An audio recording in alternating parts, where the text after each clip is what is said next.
And नमस्ते। Welcome to bio express series. Tension नहीं, तैयारी करें स्मार्ट तरीके से। Bio express 10 minute quick revision series in Hindi. आज इस सीरीज के हम लेकर आए हैं डाइजेशन के पूरे स्टेप को हम देखेंगे, किस तरह माउथ से लेकर पूरे एनस तक कि किस तरह आपका डाइजेशन कहाँ पर कौन कौन सा किस किस आपका मॉलिक्यूल्स का डाइजेशन होता है, किस तरह होता है, क्या आपका स्ट्रक्चर होता है, क्या उसमें एक्टिविटी होती है। तो देखते हैं अपना। सबसे पहले क्या है कि हमने माउथ, क्या है सबसे पहले आपका माउथ।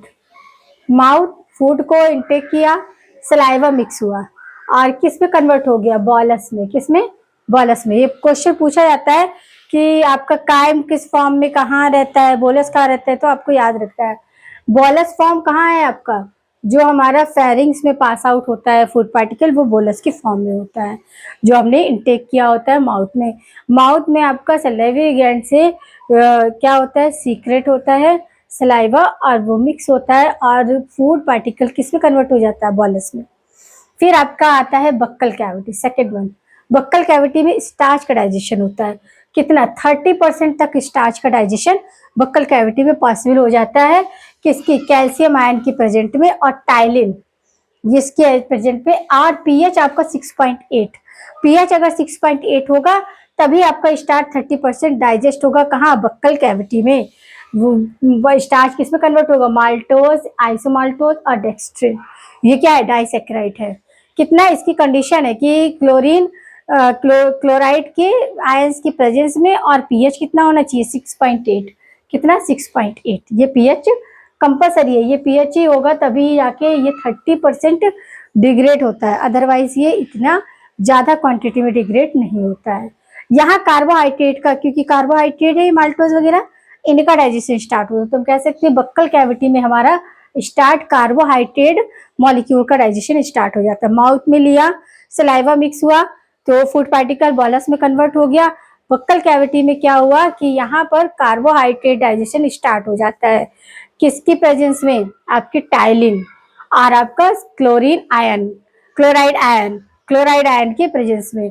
और अगर पीएच 6.8 है तभी 30% स्टार्च यहाँ पर डाइजेस्ट होता है। फिर आया आपका स्टमक। स्टमक में क्या होता है? कर्निंग मूवमेंट होता है।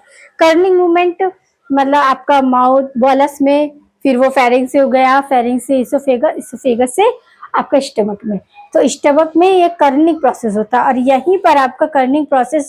और यहाँ पर क्या होता है, जो हमारा बॉलस है उसमें क्या मिक्स हो जाता है, HCl मिक्स हो जाता है और ये कायम में कन्वर्ट हो जाता है। आपसे पूछ सकते हैं कि कायम किस पार्ट में आपको देखने को मिलता है, तो स्टमक वाले पार्ट में मिलता है। तो यहाँ पर बॉलस और HCl मिक्स हो गए तो ये कायम में। और यहाँ पर इसका पीएच 1.5, याद रखना पीएच कितना होना चाहिए? 1.5, तभी ये कायम में चेंज हुआ है, अदरवाइज ये कायम फॉर्म को अडॉप्ट नहीं कर पाता है। जब हमारा स्टार्च स्टार्ट होगा बक्कल कैविटी में डाइजेशन कार्बोहाइड्रेट का, तो वहां पर पीएच 6.8 और क्लोराइड आयन इसकी प्रेजेंस में ही 30% स्टार्च जो है वो क्या होगा, टाइलिन की प्रेजेंस में आपका माल्टोज, आइसोमाल्टोज और डेक्स्ट्रॉन में यानी कि डाइसेक्राइड में कन्वर्ट होता है, अदरवाइज कन्वर्ट नहीं होगा। फिर आता है स्टमक। स्टमक में कर्निंग मूवमेंट होता है। कर्निंग मूवमेंट यानी कि जो बॉलस आया है उसमें HCl मिक्स हो जाता है और वो कायम में कन्वर्ट हो जाता है। और यहाँ पीएच, एक पीएच मेंशन हो जाता है जो कि 1.5 होता है। कायम का पीएच याद रखना 1.5। फिर आता है यहाँ पर केवल जो स्टमक है, यहाँ केवल प्रोटीन का डाइजेशन होता है। जिस तरह आपको बक्कल कैविटी में कार्बोहाइड्रेट का डाइजेशन स्टार्ट होता है, ऐसे ही आपका स्टमक में केवल प्रोटीन मॉलिक्यूल्स का डाइजेशन होता है। तो प्रोटीन का किसके हेल्प से होता है? पेप्सिन, पेप्सिन की हेल्प से होता है। अब पेप्टोनोज बनता है, प्रोटीएस बनता है और आपका पॉलीपेप्टाइड बनता है। अब इसमें भी आपका मिल्क प्रोटीन, तो मिल्क प्रोटीन एल्डर्ड में अलग चेंज होता है। आपका एल्डर्ड में क्या है, पेप्सिन के थ्रू डाइजेस्ट हो जाता है। बट चिल्ड्रन में क्या होता है, ये रेनिन की और किसकी हेल्प पे? आपके कैल्शियम आयन की हेल्प से रेनिन की फॉर्म में डाइजेस्ट होता है, ये याद रखना है। फिर आपका आता है इंटेस्टाइन। इंटेस्टाइन में आपका 3 डिफरेंट मिक्सअप होते हैं आपके किसमें, जो आपका फूड पार्टिकल से। एक तो बाइल जूस होता है, फिर आपका होता है पेनक्रियाटिक जूस और इंटेस्टाइन का खुद का इंटेस्टाइनियल जूस। तो ये होता है आपका 3। फिर आपका क्या है कि हम इसी का देखेंगे digestion via bile juice. Bile juice में स्मॉल इंटेस्टाइन में, तो बाइल जूस से क्या लार्ज फैट मॉलिक्यूल्स क्या होता है, बाइल जूस की प्रेजेंस में स्मॉल स्मॉल इमल्सिफिकेशन हो जाता है, स्मॉल मॉलिक्यूल्स में कन्वर्ट हो जाते हैं, समझे। फिर आपका है digestion via pancreatic juice, carbohydrate digestion होता है, स्टार्च यहाँ पर 70% क्या होता है कन्वर्ट होता है किसके, आपके पैनक्रियाटिक एमाइलेज की प्रेजेंस में, माल्टोज, आइसोमाल्टोज और डेक्सट्रो, ये क्या है डाइसेक्राइडेज है, क्या है डाइसेक्राइडेज, समझ आया। फिर आया डाइजेशन बाय द आपका पैनक्रियाटिक जूस में प्रोटीन डाइजेशन, देखो प्रोटीन में क्या है, प्रोटीन यहाँ पर ट्रिप्सिन यूज होता है, क्योंकि ट्रिप्सिन क्या होता है आपका एक्टिव आ जाता है, किससे एक्टिव आ जाता है, ड्यूडेनियम के म्यूकोसा से जो एंजाइम आता है उससे ये एक्टिव फॉर्म में हो जाता है, समझ लगा। तो एक्टिव ये फिर क्या ट्रिप्सिन किसमें इलास्टेज में बदलता है और ये डाई पेप्टिडेज में बन जाता है। फिर आपका आता है कि डाइजेशन वाया आपका intestinal juices in small intestine, अब इसमें कार्बोहाइड्रेट कार्बोपेप्टिडेज भी अमाइनो एसिड में कन्वर्ट हो जाता है, ये समझ में आया। अब हम देखेंगे कि इंटेस्टाइनल जूसेस में क्या क्या चेंज होता है, इंटेस्टाइनल जूसेस में भी चेंज होते हैं। इंटेस्टाइनल जूसेस में कार्बोहाइड्रेट जो है डाइसेक्राइडेज, सारी डाइसेक्राइड किसमें, डाइसेक्राइडेज की फंक्शन में आपका मोनोसेक्राइड में कन्वर्ट होता है। वहीं आपका माल्टोज जो है माल्टेज, माल्टेज के फॉर्म में आपका ग्लूकोज और ग्लूकोज में ब्रेक डाउन होता है। और आपका सुक्रोज जो है सुक्रेडेज, सुक्रेडेज की प्रेजेंस में आपका ग्लूकोज और फ्रैक्टोज में कन्वर्ट होता है। और आपका लैक्टोज जो है लैक्टेज की हेल्प से आपका ग्लूकोज और आपका ग्लूटेज ग्लूटामाइन में कन्वर्ट होता है। तो ये आपका था, ये कार्बोहाइड्रेट का है। अब इसी में प्रोटीन डाइजेशन भी, क्योंकि प्रोटीन डाइजेशन अब उसे बाइल जूस मिक्स हुआ था और पैनक्रियाटिक जूस में, तो ये किसमें डाईपेप्टाइड में कन्वर्ट हो गया था। तो अब डाईपेप्टाइड जो है वो इंटेस्टाइनल जूस में क्या हो गया, डाईपेप्टाइडेज की प्रेजेंस में अमाइनो एसिड में कन्वर्ट हो जाता है, क्योंकि डायरेक्ट इसको यहाँ प्रोटीन नहीं मिल रही है। प्रोटीन किस फॉर्म में मिल रही है, क्योंकि प्रोटीन में पहले बाइल जूस की रिएक्शन हुई, फिर आपका पैनक्रियाटिक जूस मिक्स हुआ, तब कहीं जाके लास्ट में इंटेस्टाइनल जूस आ रहा है। तो इंटेस्टाइनल जूस क्या हो रहा है, वहां पर प्रोटीन डाईपेप्टाइड के फॉर्म में मिल रही है, और डाईपेप्टाइड की तो डाईपेप्टाइडेज की प्रेजेंस में ये अमाइनो एसिड में कन्वर्ट हो जाएगा। वही आपका फैट मॉलिक्यूल्स जो है फैट डाइजेशन, ये भी हमें कहाँ मिल रहे हैं, डाई ग्लिसराइड या मोनोग्लिसराइड में बन रहे हैं। क्यों, क्योंकि इन्हें ऑलरेडी बाइल जूस में कन्वर्ट कर चुके हैं। तो यहाँ पर क्या हो जाएगा, इंटेस्टाइनल लाइपेज की प्रेजेंस में फैटी एसिड और ग्लिसरॉल में कन्वर्ट हो जाएंगे, कौन, आपके फैट मॉलिक्यूल्स, कहाँ पर, इंटेस्टाइनल जूस में, मगर उससे पहले बाइल जूस में उनकी रिएक्शन होनी कंपलसरी है।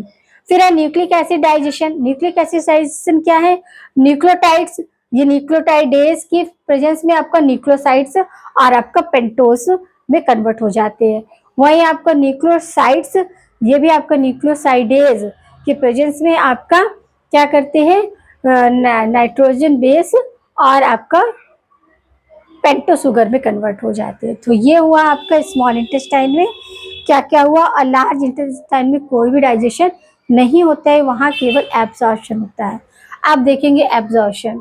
एब्जॉर्प्शन आपका एब्जॉर्प्शन साइट, एब्जॉर्प्शन साइट में आपका देखिए क्या, माउथ, माउथ में भी एब्जॉर्प्शन होता है, जैसे कि वाया पैलेटाइन रूजी, पैलेटाइन रूजी यानी कि कोई मेडिसिन वगैरह नहीं होती है, हमें डॉक्टर बोलता है इसे माउथ में रखना है, इसे गटकना नहीं है, माउथ में रखना है, तो वहाँ पर एब्जॉर्ब होता है। तो सम ड्रग्स आते हैं। फिर स्टमक, तो स्टमक में तो गैस्ट्रिक रूबिस के फॉर्म में आपका ड्रग्स होता है, अल्कोहल होता है, वाटर, इसका एब्जॉर्प्शन होता है। स्मॉल इंटेस्टाइन में बाई विलाई होता है, फिंगर लाइक स्ट्रक्चर होता है, यहाँ मेजर एब्जॉर्प्शन होता है। क्या होता है, मेजर एब्जॉर्प्शन होता है हमारा स्मॉल इंटेस्टाइन में। लार्ज इंटेस्टाइन में वाया हॉस्टा, हॉस्टा के थ्रू होता है, किसका, वाटर का होता है, और आपका वाटर हुआ और इलेक्ट्रोफाइट्स हुआ और आपके कुछ आपका ड्रग्स वगैरह का भी यहाँ पर क्या हो जाता है, एब्जॉर्प्शन होता है। तो ये था कंसेप्ट आपका डाइजेशन, किस तरह माउथ से पूरा आपका लार्ज इंटेस्टाइन तक आपका एब्जॉर्ब हो रहा है, किस तरह पूरा कहाँ पर आपका क्या डायरेक्ट आपका कार्बोहाइड्रेट कहाँ स्टार्ट हो रहा है, ये आपका कार्बोहाइड्रेट बक्कल कैविटी में start, carbohydrate digestion buccal cavity, और आपका प्रोटीन का स्टमक में होता है। और स्टमक में प्रोटीन का होता है, प्रोटीन में जो एडल्ट है उसमें पेप्सिन के फॉर्म में होता है, जबकि चिल्ड्रन में रेनिन की फॉर्म में। किसकी हेल्प से? आपके कैल्शियम आयन की हेल्प से, हेल्पिंग कैल्शियम आयन। फिर इसी तरह हम देखेंगे कि जब स्मॉल इंटेस्टाइन में फूड पहुंचता है तो वहाँ ऑलरेडी उसे बाइल जूस और आपका पेनक्रियाटिक जूस मिलता है। बाइल जूस क्या करता है? फैट मॉलिक्यूल्स को डाइजेस्ट करने में यानी कि इमल्सिफिकेशन में हेल्प करता है। पैनक्रियाटिक जूस क्या करता है? डिफरेंट टाइप्स ऑफ कार्बोहाइड्रेट है, न्यूक्लिक एसिड है और आपके लिपिड्स, इन सबको डाइजेस्ट करने में क्या करता है? हेल्प करता है। तो ये था हमारा कंसेप्ट डाइजेशन को लेके।